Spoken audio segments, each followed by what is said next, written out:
Okay. What it is now, this project is already a condominium, but it is a large lot condominium, which means the original developer did it as 10 to 15 acre lots. He went to market and it was not well received because 10 acres is too big for the small farmer and too small for the big farmer. So it's just an oddball size that most farmers are not interested in. So we offered to buy the project and do a condo or a change in the condo docs to allow for the 2 acre lots. This project is being modeled after 2 other projects we did in Wailua. And what it was is Dole was going to sell the land that was leased to a group of plantation workers that were given the land 30 years ago to farm, but they were renting the land. And they wanted to buy it, but they didn't know how, so they asked me to help them.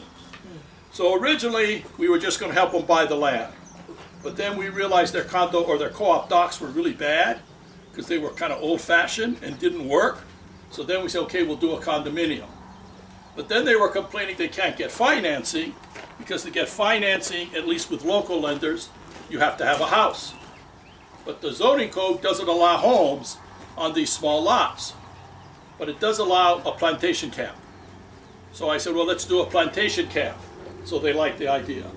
So we went to market on that first project, and it actually sold out, and almost every single buyer paid cash.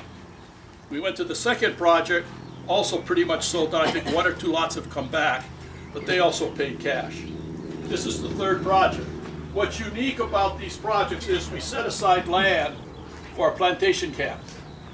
Okay, so once the property is sold, the homeowners association will go in and apply for the permit to build the camp. Okay, now we're doing this deliberately because my fear is if I as a developer go in, people are going to say you're doing it just for the money, you're just trying to make more money, you're not trying to help the people. So I'm making no money on the camp.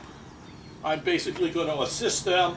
We've already set it up with the planner and the architects to design the camp. So they'll do that, they'll apply. When you buy, if you buy one of these lots, you're paying for the fee simple on the land in the camp. So you're going to get a 5,000 square foot fee simple residential lot if the camp's approved. You paid for the land, but we'll have to add to that the cost for the road, the power, the sewer, etc., which we're estimating about 150, 125, 150,000. Okay?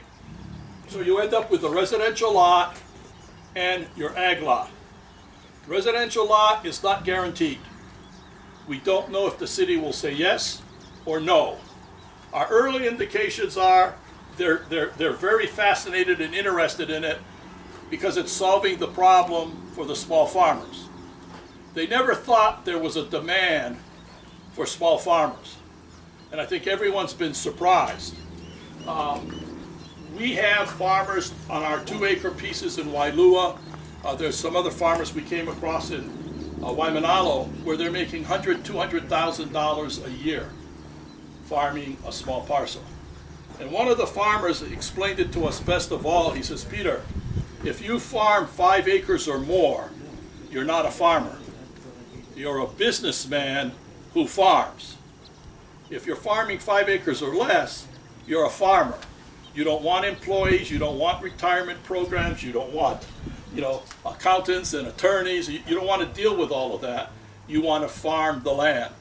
And we're actually showing there's more people who want to be in that small, I say probably a truck farm, where they're growing to sell to just a small group or particular hotel. I was amazed some of our farmers sell to some of the most prestigious restaurants and hotels.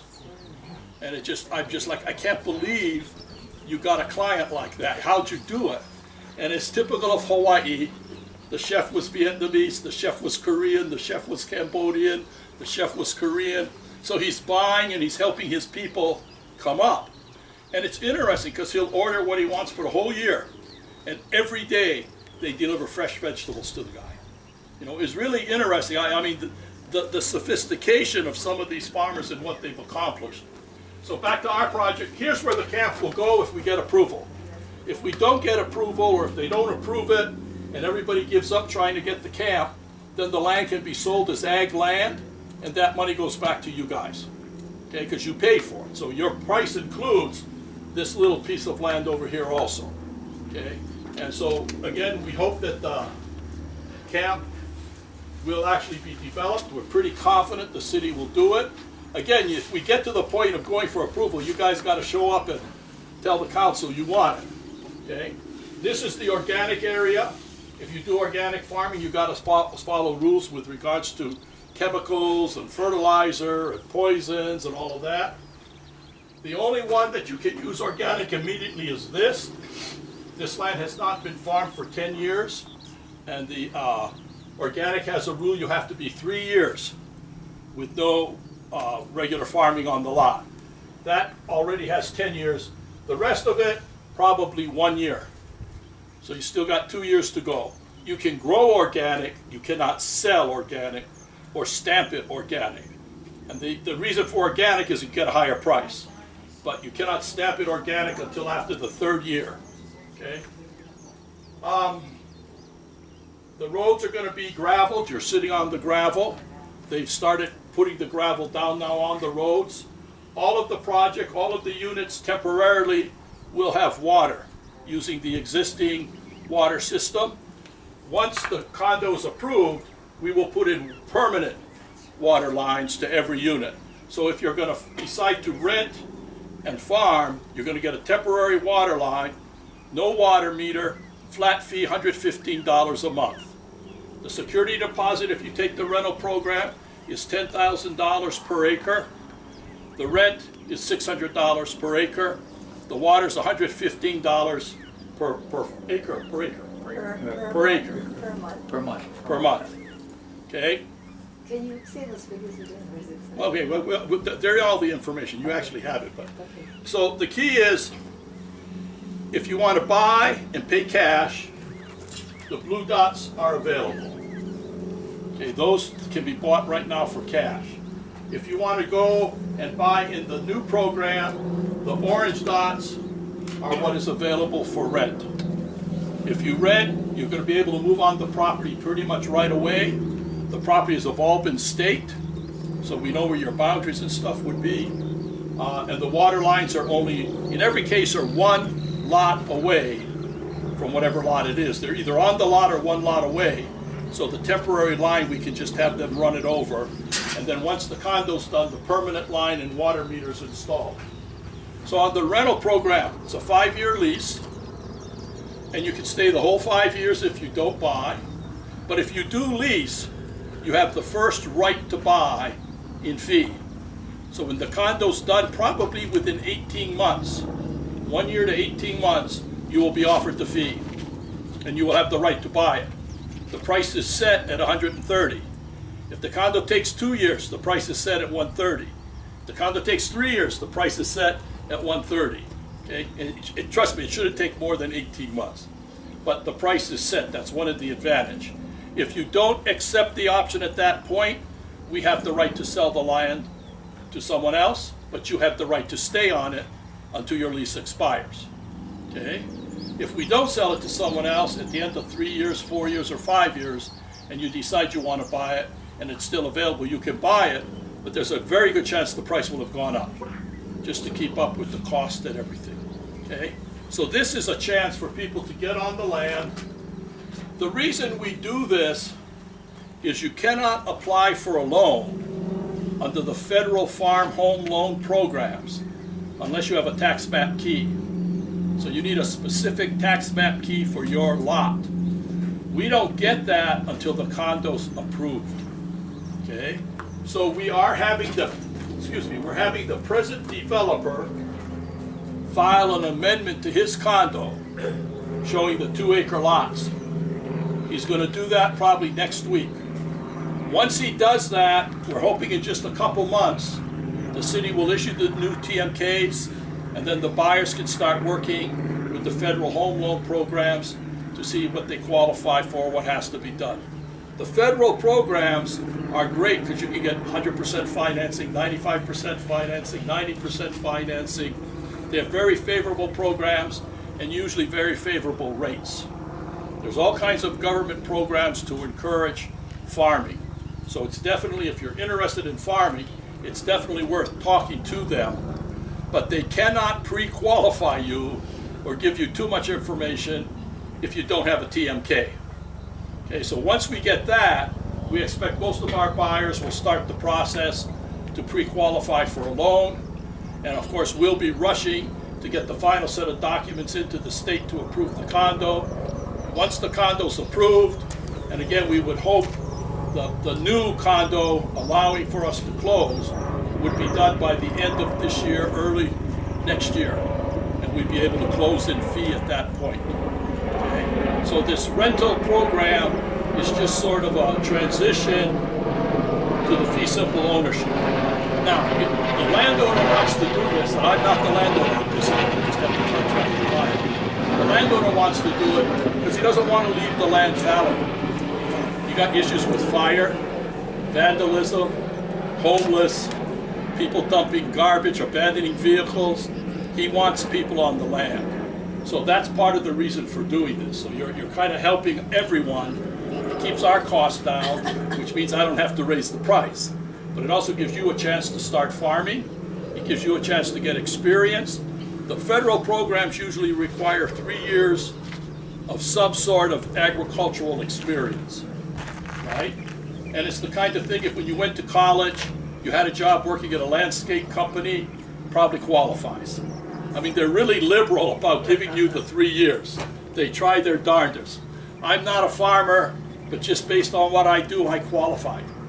Because I'm an outdoors kind of guy, and I do a lot of work planting things. And in fact, mine wouldn't even be a farm, but just planting trees and a native forest type of thing, I qualified. So I thought if I qualify, anyone should be able to qualify. Okay? So anyway, I'm going to open for questions and answers if you have any. Oh, also in the packets we gave out to you, if you look at the back of one of the contracts, the thicker one, are the forms for if you want to build a structure on your lot. You can build a structure, but it has to be a farm structure, cannot be a house. You cannot live on these lots. You can live in the plantation camp. If you build a building, it cannot have a bathroom, a kitchen, a bed. I mean, you cannot live on it, period. You can store equipment, you can store your poison, but you're allowed to build, I think, up to about a 4,000 or 5,000 square foot structure. You can see the gentleman down there is building a structure, and he got a permit for that. Most of the people are using shipping containers. You'll see shipping containers all over. For the average guy, that's enough. He can keep his equipment in there, his poisons, etc. Okay? So you're allowed structures, but not dwelling or homes. If you build a home, you will have to tear it down. Cunha is the bad boy of ag condos, or not even condo, ag co-ops. That project was built and it was illegal from the start. There's thousands of illegal structures built. A lot of them are not farm structures. They're Airbnb, warehouses, and things like that. Absolutely illegal. But because of that project, a legitimate project like this has a tougher time getting through because they're afraid the same thing's going to happen. So our rules are very clear. And we give you the alternate. You can build if we get the plantation camp. So this is actually, I think, going to be the model for all ag condos going forward, where they build a plantation camp, which satisfies the legal requirement for having a residence in terms of financing. Now we'll open for questions. Anyone have a question? Is there any kind of crop what kind of crops can you know? Everything grows really, really good, but marijuana is illegal. So, any kind, You can pretty much grow, you can do an orchard and grow trees and fruit. You can grow regular vegetables. We have a number of wholesalers. In fact, one of them just bought 3 or 4 acres. And what he does is if you're growing a crop and it's acceptable to him, he'll buy your whole crop and he'll sell it for you on the mainland. Aloon Farms, who owns the land now, also said if farmers are raiding certain crops, once we know who our farmers are, he's willing to come out and say, oh, if you plant blueberries, I'll buy your crop. I'll give you the trees to plant, or I'll sell you the trees to plant. I'll tell you how to do it. I'll tell you what fertilizer to use and how to, we'll help you. And then when your crop comes in, you pick it and you sell it to us. And then if their price isn't high enough, you go sell to someone else, right? But so they're willing to help. We've had almost every wholesaler has come forward. Waihata, I forgot the other ones, but they've all come forward saying, hey, if your guys start producing, we'd like to buy. Because they're all looking to buy grown in Hawaii, okay? And right now, there's not that many farmers around. And all of a sudden, we're bringing the farmers out of the woodwork. And they see the logic in what we're doing. Now also, the state just built that commercial kitchen where you can process your crops and your vegetables. And that's in Wahiawa, right down the road, where you can convert your product into jams or jellies or potato chips or something and sell the finished product at a higher price. So again, the government has all these things available, and now for the small farmer, it may actually be the gold mine, because you're the guys that I think will put the effort into it. And even in what we're finding in our other farm, a group of farmers get together and they work together on some product or something, and they're going to convert it, do whatever they're going to do. But that's something the homeowners association will work with. Once we know we filled in this area, we will probably have a meeting for all of the renters as well as the owners, and bring the wholesalers back. We did a meeting like that, I don't know, 6-7 months ago, where they came out and said what services they would provide and what crops, if you go, they're willing to buy. Okay, so it's really interesting. We also have a couple that are bringing in special greenhouses from Korea or Thailand, where you grow mushrooms. So it's real scientific, but it makes the whole process a lot easier. And was it shiitake was selling for $19 a pound or something. So if you want to raise mushrooms, there's those kinds of things too. So you can have greenhouses with it. Pretty much everything grows here. Balloon Farms is only selling the land because it's not big enough for them. And you guys have to appreciate this. Balloon Farms is one of our biggest private farmers today. He started off on 5 acres. 5 acres. His father came, I think, from was Cambodia or Laos, and I actually was the agent that helped them buy the land, or one of my agents did, and the father didn't understand how you buy with agreement of sale, kind of like a rent to own.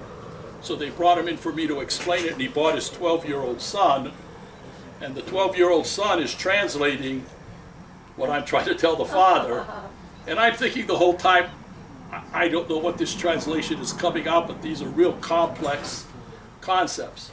But he got it. Well, the 12-year-old son now runs Balloon Farms. Wow. And they just sold this. They're buying 5,000 acres on Kauai to farm. So again, we talk about the small farmer. There's a small farmer that went big.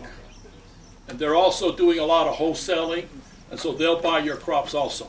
Any other questions? I came in the tail end of when you were saying something very important. If we buy the 2 acres for $260,000, you said that includes the plantation camp lot? Okay, when you buy your lot for let's say it's 2 acres, 260,000. Yeah. A portion of that price is for the land to pay for the 5,000 square feet. So if you take an acre at 130,000, Yes. and you divide it, I think, by 7 house lots or 6 house lots per that, that's the amount of money that went to pay for the land. Okay, and then Okay? we'll need another Then budget. what's going to happen if the camp's approved? Then we got to put in the roads, the sewer or septic, the electrical. We'll probably do photovoltaic if we can, so we're off the grid. Sewer, we actually, believe it or not, it's a farm that has a sewer line running through it, courtesy of the military. There's a huge military housing project back here, and they have a sewer line. The sewer line goes all the way to Hickam, right? So it kind of runs through our property, so we would be able to hook into their sewer line. So that makes the housing even more likely. And right? And that's 150 for the. We're survey estimating it right around. now at 100 to 125, maybe 150 to put in all the infrastructure. Now, we're not talking Wailikahala. We're not talking sidewalks and gutters and underground utilities. Gravel. This is rural. No, paved road. Oh, Got to be paved road. But not going to have sidewalks and gutters. We'll have the berms and, you know, it'll meet all the county standards for a rural subdivision. Okay, not an urban subdivision. Urban subdivisions are super expensive. So electrical might be poles, you know, telephone poles for the electrical. If we're doing photovoltaic, well, it's even less because it'll be on your roof. We may have a master battery. We don't know. That's what the planner's working on now. Okay, but the camp will be built, and you will get a house lot. Okay. Any other questions? During your presentation, a few times you were referring to the condominium project. That's the plantation. The whole thing is a condo. Okay. It's a condo within a condo within a condo. So then, with that being said, you were also saying once that's approved, the temporary order would then go to a Okay, permanent. we're a condo right now, large lot, 10-acre pieces. We're going to amend that to where now we're a condominium, 2-acre lots. Okay, then we're going to amend it one more time that says we're 2-acre lots with a plantation cap. We wanted to do the plantation cap, put it in the first, just do it one time. Yeah. But the more we thought about it, we want the TMKs. We need them. Okay? If we put the plantation camp in, the city's going to go, oh, we got to check this, double check this, triple check it, because we don't want another Cunha fiasco, right? So my attorney said, Peter, leave the camp out, do it in 3 steps, takes a little longer, but we'll get our TMKs faster, and then while we're waiting for the city to decide how to handle the camp, you guys could be out getting your financing. So it's actually shorter overall time, but a little longer in how we file. So we're going through 3 steps. Yeah, I was just curious if in those 3 steps there's a scenario where it stayed temporary water to the lots, like if the camp doesn't, or will. Oh no, the camp has nothing to do with the water. Okay. Once we go to the last step and get condo approval, we put the water lines in. Because the camp could take a year, 2 years, right, to get the approval. That's one reason for not doing it with us. Because we want to get the people on the land. And, you know, again, if we took 2 years, I'd have to increase the price 10, 20,000 to cover the interest expense. So it doesn't make sense. So a lot of what I do, if you guys haven't followed what I do, I'm a very strange affordable housing developer. I've given away somewhere between $300 and $400 million in profit to my buyers in the form of price reductions. So most developers make 20%. I try to make 5%. Okay, I have yet to have a project where I make 5%. I usually end up at 1 or 0, or I lose a little bit. Okay, but the goal is to get local guys into ownership. Okay. Now, I'm not poor, don't get me wrong. I bought real estate when I was 15 years old. By the time I was 20, I owned interest in 3 or 4 units. So I have outside investments where I make my money, and the rest of the time I'm having fun helping other people get into real estate. But I did a project up the street here years ago that nobody wanted to do because it was too tough. It was an ag plantation camp. And I thought, oh, that's a challenge, I'll try it. So I did it. And a unit appraised, let's say, for $250,000. But it only cost me $90,000. I sold it for $90,000. I sell it cost plus. Okay? So my prices are always the lowest prices. If the city gives me a concession that reduces cost, it doesn't increase profit. It reduces price. So any concession I get reduces price. I'm all about selling at the lowest possible price. As a rule, my projects make no sense to almost anyone but myself. The lenders don't appreciate it. I think buyers like it because the price is good, but I feel sorry for the buyers because we're not as fancy as other developers. Other developers would have built a beautiful little meeting room with air conditioning and nice wood floors and comfortable chairs, and you know, you'd have a more pleasant experience. I'm too cheap. I'd rather spend a couple thousand, put in a tent, on top of our rock pile, save money, reduce the price. I'm all about price, getting the price as low as possible. Okay, any other questions? Will the 5,000 square foot lot, all the homes will be uniform, or can you? My assumption is you're going to be able to build the home you want to build, depending on what the city requires. Okay, the condo could set up some rules, but as a rule, they're impacting yourself. So you guys would vote. I know in one camp we did, in fact, the very first one, Paul Moho, they all voted they should keep the camp historic. So they did it, and we spent thousands of dollars drafting all the documentation to keep it historic. Then after they did it, a couple years later they thought, oh, I want to build a two-story house now. No, two-story house does not fit the definition of plantation camp, right? So they, oh, we don't like that, can we change the rule? I say, hey, it's your condo, change the rule. So they changed the rule back to where you could build anything, but they just wanted a plantation look, right? So I mean, yes, you control that as an owner. I'm not going to control it. It's your decision to make. We're not planning to restrict two-story, one-story, or anything like that, unless you guys all insist on it. We're not going to build the houses, or we're going to allow everyone. Some of you may want to build it yourself. Some of you may have a contractor. Some may want to go HPM, Hunsador, right? Get a private contractor. You know, whatever you want. As long as you meet the zoning requirements, your setbacks, your height limitations, etc. Cannot build a monster house because it's not allowed anymore, but anything legal would be allowed. Okay, any other questions? Does it have to be one owner for the 2 acres, or can you have somebody unrelated to you, like a friend? Yeah. You can have multiple owners. And the rent for the 5,000 lease period is 600 and 150? 600 per acre, Yeah. and 115 for water. For 2 acres of water? I think it's per acre. Per acre. Per acre. Okay. And if you're under the rental program, even if you don't use water, you got to pay the 115. Okay. It's like a maintenance fee. You got to pay it. Okay. Any other questions? Last question about the whole renting. Is that rent to buy, or is Yeah. that just you rent it? and You're, then, you're, okay, you're, I'm buying it's, I don't want to say it's rent to buy, because that implies you have to buy. It's rent, If you want it. and you get the option to buy. Okay, so if you want to buy, you buy. If you don't, you continue to rent. At the end of 5 years, now an investor might buy your piece and say, hey, why don't you stay another 5 years? Fine. Somebody else might say, no, I want a farm, so get off. More than likely, someone will buy it and will come to you and say, hey, you've got 3 years left on the lease. I'll pay you $1,000 if you move out, or $2,000 if you move out, because I'd like to farm. Our guys are real farmers. They want to farm.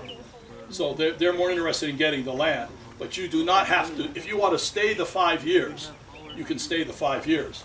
But if you're going into the 5 years, you should go in with the idea, I want to buy. That's the whole purpose for doing it, is to give you the first right to buy that lot. If my brother comes up to me tomorrow and says, hey, Peter, you know the lot you sold to that Howley guy? I want it. Too bad. He already rented the lot, it's his. So we're not going to take it away from him. So you have the right to buy that lot. Any other questions? Can you plant anything you want, like 20 banana trees, or just one ulu tree, you know what I mean? Or is You there... can plant anything you want to plant. Ah, That's the law. Most farmers do not plant a single crop. They'll have a strip of taro, they'll have a strip of potatoes, they'll have a strip of carrots, they'll have a strip of cabbage, they'll have a strip of 1 buck, and then they repeat taro, you know. Sometimes they only growing 1 crop. Most of them grow multiple crops Right. because they're selling at the swap meet or whatever, and they want a variety. Okay, or if they're growing for their own family and stuff, they want a variety. If you're going to go with like an Alex Soon or something, he's more inclined to say, plant all cabbage, I'll buy it all. Plant all blueberry bush, I'll buy it all. Plant all, he'll buy it all. oh, can blueberries grow up here? Yeah. Wow. That's why he wants to do blueberries. Uh-huh. It's actually good land for blue. Alec would have kept this property. The only reason he's selling it, and it really, it's it's the truth. He cannot hire farm workers. Nobody wants to work in the farm. Yeah, yeah. Okay, when I came out to look at the property, he had plowed this whole area here. And as far as you could see onions. I said, oh, you're harvesting the onions. He said, no, we're finished. I said, finished? Look at all the onions. He says, yeah, we had to just plow them under. I said, what? He says, oh yeah, we can't get workers to pick them. He did 40 containers, 40-foot containers of onions. Probably had another 40 containers out in the field spread out there. And I said, oh, you should have high school kids come and pay him something. And, you know, I'd like to do that. And he says, oh, I don't have time. What do you mean? Oh, Peter, I plant on this date, I got 1 week. I harvest on this date, I got 1 week. I plant my next crop on this date. I have to start planting tomorrow. I said, what do you mean? He says, oh yeah, we have all the seedlings in our greenhouse ready to go. The crews are going to come and I'm thinking they take seeds and just throw them up. No, they plant each plant. Wow. I'm going, oh, you guys are hard workers. Wow. And when they were farming this field, you could watch them come out and they'd be planting each seedling as they go. But he has this really rigid schedule, and if he misses it, throws the whole year off. So, you know, they're getting their 3 or 4 crops a year. So it really is a science. I don't think the small farmers are that rigid, but he was. That's why he liked the idea of a single crop, because you plant the blueberry, it's good for 5-6 years. You don't have to replant. You just pick, right? But getting the workers are the problem. So his solution is to do the farm, have you guys farm it, have you guys do the crop, and if it's a good crop and you're willing to sell it, he'll buy it. And he'll sell it to the military, sell it to Times, Foodland, Guam. He's got a huge distribution system. So if it's hard to find workers, can we have 4 or 6 owners then? So You can have as many owners as you want. Wow. You get one house. I see. And you're supposed to farm. Yeah. Someone in that group better be farming. Okay, we're not looking for investors, pure investors. Yeah. Okay, you can do an orchard. If you do an orchard, you're going to plant the trees and there's no crop for 3, 4, 5 years because the tree's growing. But if you're doing an orchard, I think we have a rule it can't be over 20 feet tall. So you got to cut the trees and they've got to be set back so the shade doesn't affect the farmer next door. All realistic things, and orchard guys get it. But you can do the orchard. Some people are doing orchards then planting crops under the orchard, and there's certain crops that grow in the shade really well. Okay, the guy just bought. One guy bought from the previous owner bought this 10 acres. He's going to do MacNut and coffee. He bought another 10 acres down here. He's doing MacNut and coffee. Right? He's a retired banker who decided he likes to farm. So, makes it interesting. Any other questions? What happens to the lots that doesn't get sold? Are you going to have an What lot offering? doesn't? Oh, you mean if some of these lots don't get sold? Yeah. They'll get sold. Yeah. They'll get sold. Once we get the TMKs, everyone's going to come out to buy. There's like our list on this. We have something like 2,000 farmers who've come out. Those who had cash paid cash. The first 2 projects, cash only. Couldn't get financing. So everyone who didn't have cash went on the backup list. Okay. We got to this project, we sold out.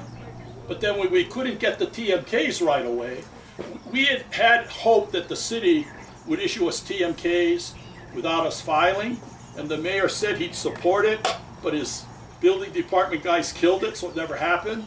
So then we had to go through the process of filing for it, okay?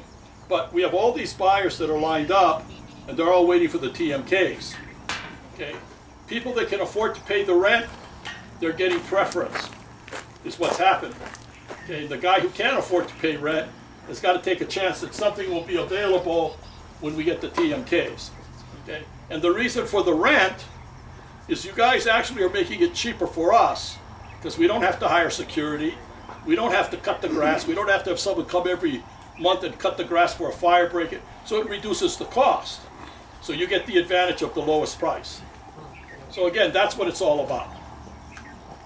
What if we don't growing tree, but we have to maintain the grass.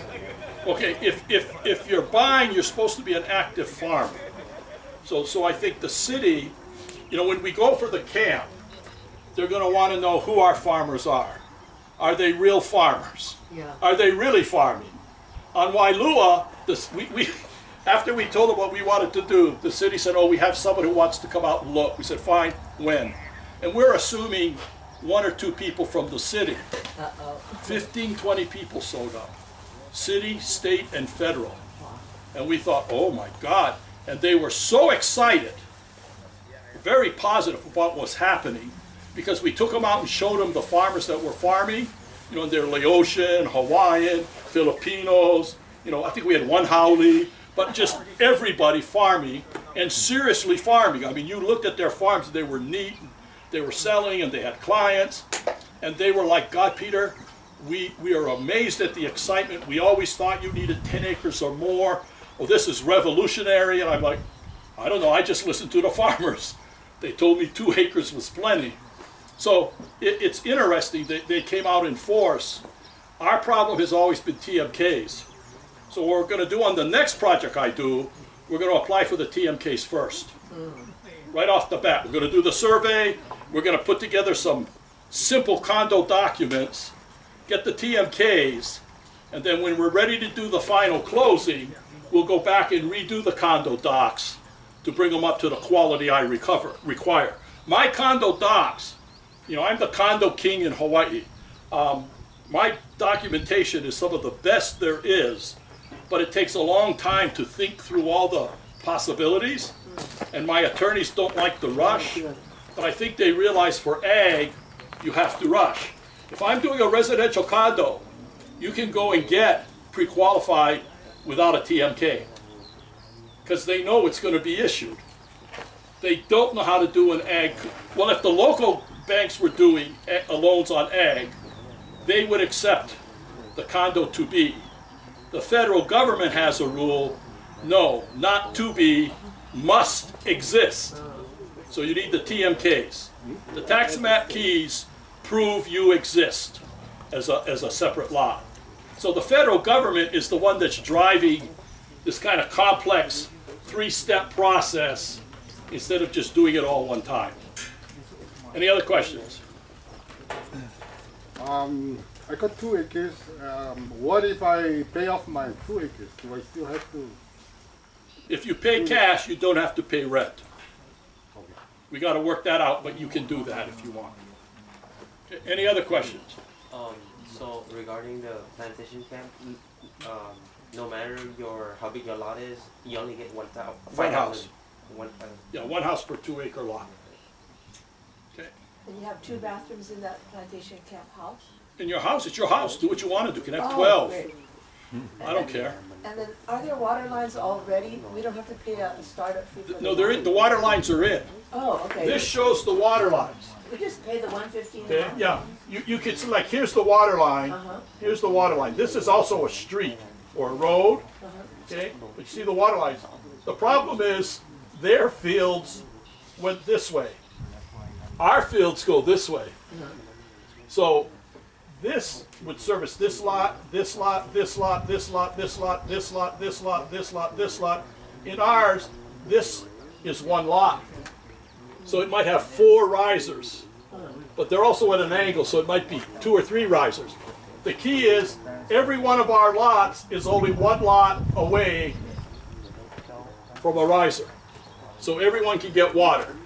Okay? When we put the water system in, your meter will be on this main line. These lines won't exist. They'll all be along the road, the main line. And your riser and your water meter will be in the front. So there's a meter, but we still pay only $115 a month? There's no meter to start. Yeah, We're not going to go through the cost of a meter for the temporary line. okay. So once the condo's approved, then we'll put in the permanent line and the permanent meter, and you only pay for what you use. Okay. In the beginning, you pay 115 flat fee regardless of using water or not. It's like a maintenance fee. You just pay it. Okay? Then once you become a condo and you close in fee, you'll have a meter. any other question? Oh, one more. I'm talking about the road. Do you have to make the road in between? The road is in almost every place except for, there's one section here we don't have a road. This road is a new road. This is a new road. And this is a new road. All the other roads are in. This map, you don't see the roads that well because we have all these different colors. But in your kit, I believe there's a map that just has the acreage, the lots, number, and shows the roads very clearly. The roads right now are dirt roads. You can see it out here. This is the gravel that's going on them. If you looked along the highway, when you came in, if you came that way, you'll notice they started to gravel the lower road. So over the next week or two, all of the roads will start getting graveled. Okay? So the roads will be done. They're one of the first things we're doing. Okay? The new roads may take a little longer, but they're going to all be done in the next week or so. Wow. What do you mean by the riser? Oh, riser, just the pipe that comes up and then you hook your water faucet into it. So it's where the water pipe rises up, right? Because the water lines, okay, I'm sorry, I should explain that. I never knew about it originally. The farmers use it all the time. The water pipe's underground. When it comes up and it pokes its head above the ground, they call that the riser. And that's where you put your meter or your water faucet or whatever. So the risers will all be along the front of the property. On your website, it said something about if you own the lease, somebody can come along and buy it. A buyer can come along, and then at the end of the 5 years, you would have to vacate. Yeah, if you take the lease, right, program, the 5-year lease, and we say, oh, here's your offer to buy, the condo's been approved, 130,000. We'll give you 3 months to think about it. So you think about it and you say, I decided not to buy. I only want to rent. We're going to then take that, because you didn't take it, we're going to try sell it to someone else. If that person buys it, you can stay as a tenant, but you no longer have the right to buy that parcel because you turned down the offer. The advantage to the rental program, the price is set at 130. So you know whether it's a year from now or 18 months from now, you're guaranteed the 130,000 price. And how long do we have time to respond to that? Can we how long is it good for? Let's say. You mean when we say we got the approval? Yes. We'll probably give you a month or two. I mean, we're not going to say you have 24 hours or something like that. You know, it's going to be a month or two. You know, and if somebody says, oh, I need a little more time, my father's out of the country and he's in outer Mongolia and I can't get to him, we're not unreasonable. We want you to buy. But if we make you the offer and you say, oh, can I have 2 years? The answer's going to be no, too long. Because we're paying interest on the money to buy.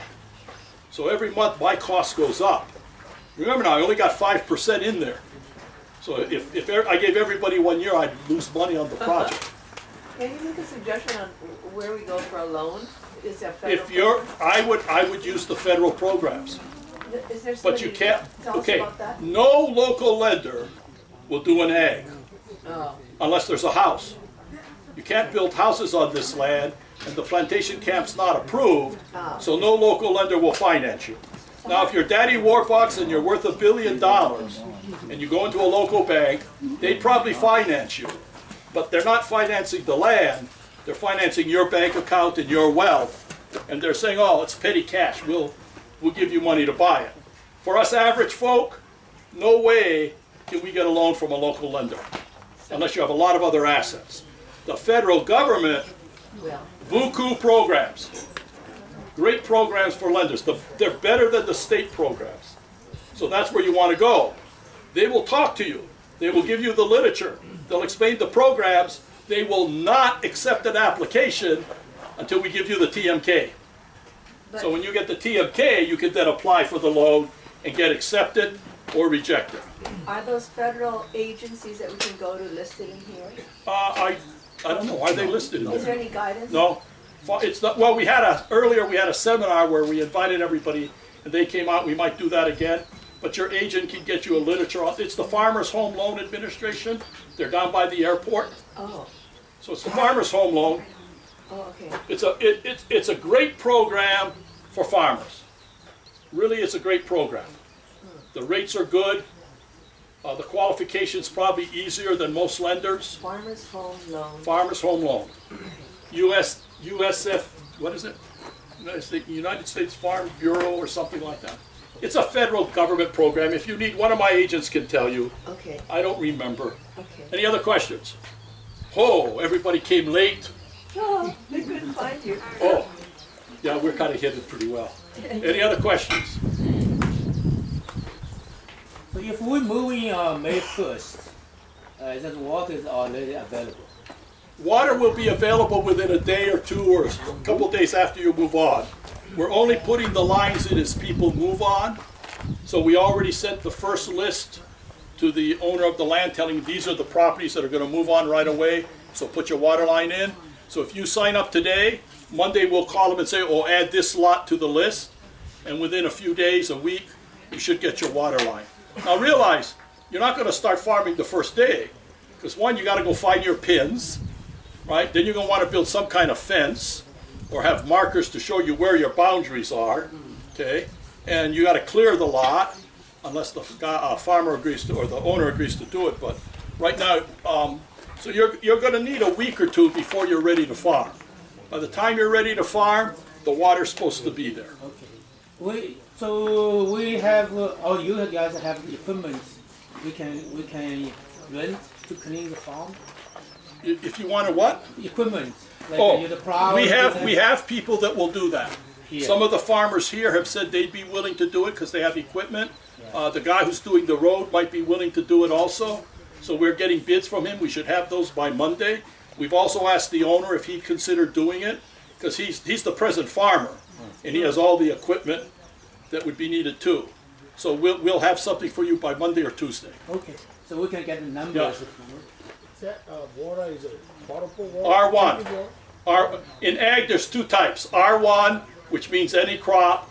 R2 is only for orchards. R2 is like ditch water. R1 is pumped from the ground. I don't want to say it's potable.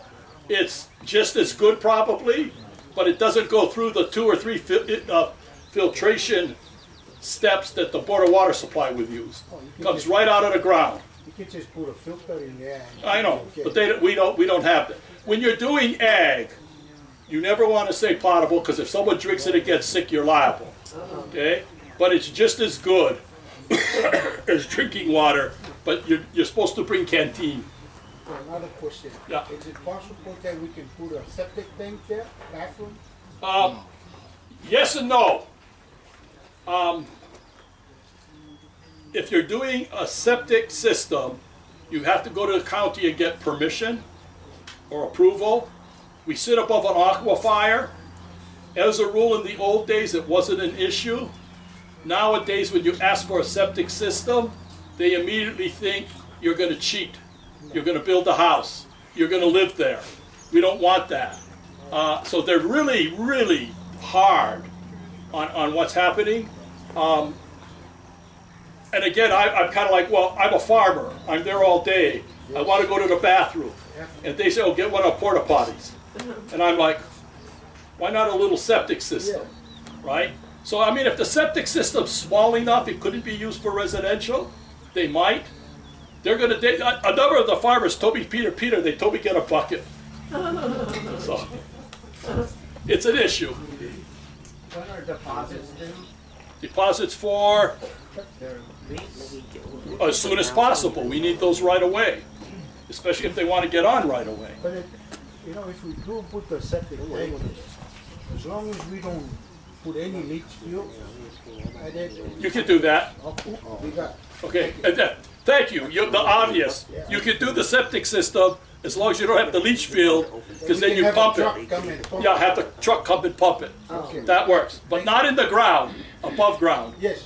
Can do that. So before we build the septic system like this, is there any like a community bathroom somewhere here we can use? I'll buy you guys a bucket. No more. That's hard. No more. No, you need to have your own bathroom facilities, Yeah. right? But as a rule, you know, our zoning code is, I'll be honest with you, up until Cunha, this type of thing was easy.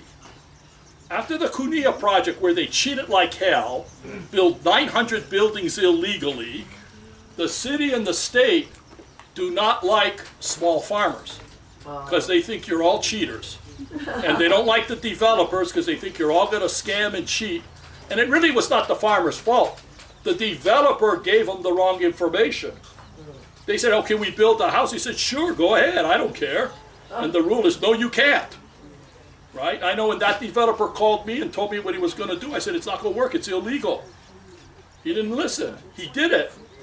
And everybody bought, and a lot of them paid cash, and they didn't even own the lot that they bought, because he had a 10-acre lot, and he sold 2 acres to 5 people, right? But you don't have a separate lot. You financed the whole 10 acres, or paid cash for the whole 10 acres, and the guy next door paid cash for the whole 10 acres, so you paid, you know, like 20%, he paid 20, but you're partners with everybody. And if one guy doesn't pay his property taxes, you got to pay it for him. So it's nothing but chaos. That's where the condo is so important, because every property, every farm is privately owned separately. You're not partners with anyone. The guy next door fails, doesn't affect you. Whereas in that project, if the guy next door fails, you got to pick up the cost. So it's a crazy structure, but people didn't understand. I can leave my number with you, then anybody needs to have a bathroom can contact me, hire me, I'll do it. Oh, you're a septic man. Oh, you should leave your business card. Okay, any other questions? Yeah. Any other questions? Okay, go. I think you answered me earlier, but I want to make sure that I understand it correctly. So, if I end up buying one of those fee simple lot, I have to farm actively. You have, well, farm actively doesn't mean you're there 24 hours a day. Right. Okay, a lot of small farmers have jobs, and and I know one of them has a job with the county. I say, why do you have a job with the county? I need my health insurance. So it's actually cheaper for me to work for the county, and I farm during the afternoons and evenings and weekends, and I hire a guy during the day who helps me. So he is a farmer. He is an active farmer, and that's his dream, is to become a full-time farmer. But that transition, you know, you have kids and stuff, you need the health insurance, so it makes perfect sense. Okay? So if you're going to buy a parcel, and all you're going to do is come out once a week and cut the grass, that's not farming. If you buy that same parcel and put 10 goats on it, and they eat the grass, that's farming. Now you got to figure out what to do with a goat milk, but somebody will buy it and do cheese. Or if you're going to plant an orchard, and you plant the trees and you come out once a week to make sure they're getting watered, that's farming. The orchard takes 5 years to grow. Now you've got these trees and they're starting to fruit, and you sit there, you let the fruit fall on the ground and you do nothing, that's not farming.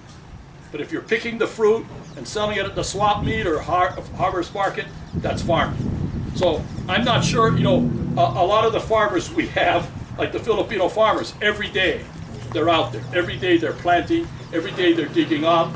They maybe only work 3-4 hours in the morning, then they take all the afternoon off, they come back in the evening. But these guys are 80, 90 years old.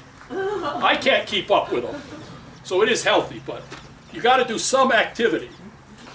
So is there any certain, let's say, fines or whatever, if it's been vacant for quite a long time? Vacant meaning you don't have the goats eating the grass. You just have the farm. We don't have a penalty in it per se. Now that you mentioned, maybe we'll put something in the condo docs that you have to. I mean, it does say you have to be an active farmer. Okay, they don't want people that just are buying and speculating. They want people who are going to farm. Realize this property is selling really much lower than other comparable properties. If you get the residential lot for like $150,000, that's a $300,000 or $400,000 lot, and you're getting it for $150,000. So in effect, you got the farmland for free. So, I mean, we don't want people just buying it because they want to make money. We get plenty of people from the mainland doing that. We want the local guys who actually want the land. They're going to farm the land. They're going to create something for their families, for their future, for their kids.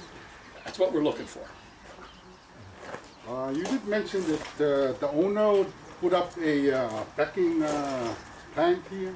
I'm talking about The owner is Loon Farms. In his original plan, right over here where all these buildings are, he was going to build a egg processing center.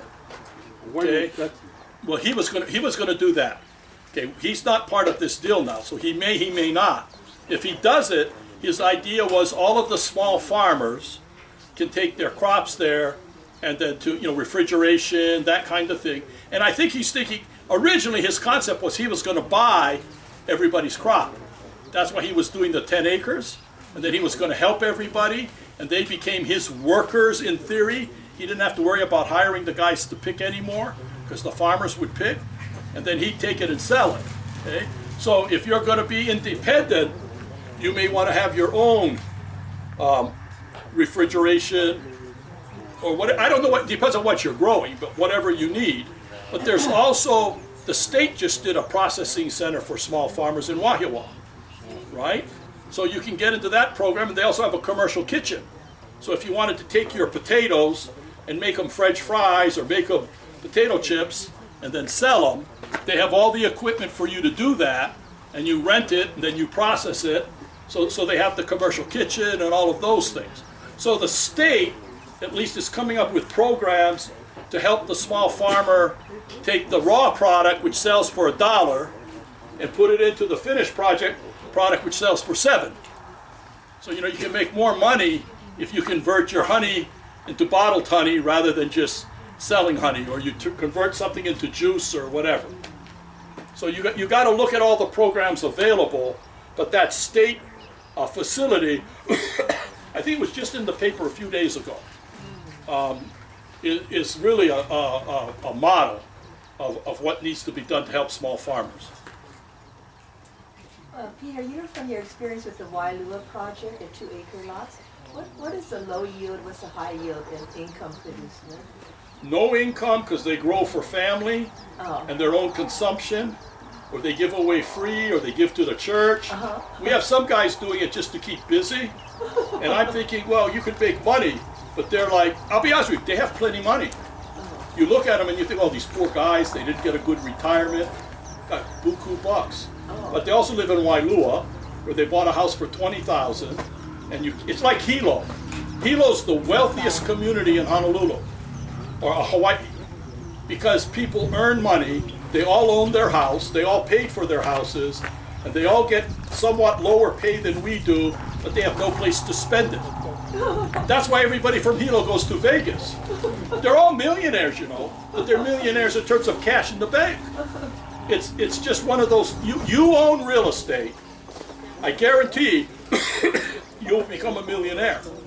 Because once you pay it off, you have no payments. All your pay raises are yours. And I have a class I do where I talk about real estate, how you create wealth. If you bought a house in the 60s, it cost you $29,000 in interest up until today. If you rent that same house, it costs you $1 million to $1.5 million. So rent steals your wealth. Ownership creates wealth. So everyone wants to own. So like our farmers, most of our farmers could make a living if they want to. And we do have the farmers making the $200,000 to $150,000, but we also got the farmers making $5,000, $10,000, but they're happy. But what can you make off of 2 acres average? Low. If you're farming, seriously farming, $200,000. A year? Yeah. Even if you hire people? Yeah. Well, if you hire people, you got a cost now. You got to go subtract your labor costs. Yeah. There was an article in the Star Bulletin, the Go Farm Me program, which is a UH program. 2 graduates opened a farm in Waimanalo, and the story was about how they made, I think, something like $200,000 their first year. Any other questions? Question, after the 5-year lease, and then we can build home? No, not on the farm. Not on the farm. Cannot build on the farm. You have to build on the plantation camp, if it's approved. On ag land in Hawaii, you cannot build on the ag land. As soon as we let you build on the ag land, The wealthy mainland Howley's going to come out and buy it, and it's going to be not an ag land anymore, it's going to be an estate. On plantation camps, by law, you're only allowed 5,000 square foot lot. And I asked the city, why 5,000 square feet? We got plenty of land, make it 7, 8. They go, Peter, mainland Howleys don't like 5,000 square foot lots. Cannot fit the swimming pool, the tennis court, cannot build the big house. We make 5,000 square foot lots. They won't deviate from that. Now, if we prove we're all local, maybe they'll let us have a little bigger lot. But the concern is outside buyers, right? Even all these, you see these guys that bought these 10-acre pieces? I bet you most of them bought because they thought, oh, we'll go build a house. And then they found out, oh, cannot build a house unless you're ag. So they gave up. That's the problem with our ag land. It's not locally owned anymore. It's mainland owned. Most of the 20-acre parcels, estates. You know what happened on Kauai? Had a huge farming area, successful. One mainland Howley bought, moved in, built his big beautiful home, put a cow in the front yard and said, I'm farming. Okay? And everyone else paid no attention to him. Then all of a sudden, every time the guy next door is spraying poison, the federal government shows up because the guy's calling to complain. So all the local farmers gave up. They couldn't take the penalties, the harassment from the government, or this jerk calling and complaining every time they're plowing and creating dust, every time they're spraying poison. You go to that subdivision today, not a single farmer. Wow. All estates, Oh, no. $1 million homes. I tell you, it's a vicious battle between them and us, Oh. right? So when I talk about the plantation camp, the reason is really to keep people out, right? Local guys will put up with a plantation camp. A mainland Howley won't. Or foreigner won't. I should not just Howleys, but So let's say the city approved the plantation camp, right? And you said it would take about 100,000 to 150,000 for the roads and everything. Do we have to come up with that money right away once it's approved? if the camp's approved, you'll have enough time to go out and get financing. You'll probably go to the Farmers Home Loan Administration. Their interest rate is what, 2-3%? I tell you guys, if you're on the Farmers Home Loan Program, you're in heaven. They have low interest rates, long terms, very flexible financing. There's a rainstorm, it destroys your crop, you can't pay your mortgage. You call up the Farmers Home Loan Administration, they go, no problem, we have a loan program for that. We'll add it to your debt, we'll pay it for you. They have everything to help small farmers. It's the best place to be. Okay, any other questions? Before we reserve a parcel, can we go look at it? You can go look at it, you can reserve it and go look at it, or you can go look at it and come back, doesn't matter. We're going to do the drawing if you want to choose shortly. For those of you that came, if you want to draw, you should have gotten tickets. Yours fell on the ground, I think. I see them there, two tickets. Okay. So if some of you who came late, if you're interested, you may want to get the tickets so we can put you in the drawing. Okay, so do we have anyone who has bought already and has come back because they want to change their lot? We always do the changes first. No changes? Okay. Yes. What? Albert has one. Well, Duke is taking care of it already. Okay. Okay, so you take the bucket here. Okay, if you have the blue tickets, you keep one ticket and you drop one in the bucket and we'll do a drawing. If you want a blue ticket, go to the back and they'll give it to you. Okay?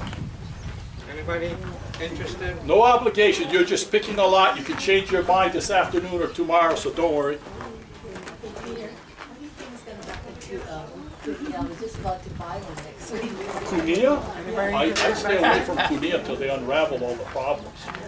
You're talking about the ag co-op. There's so many beautiful Kahala looking homes.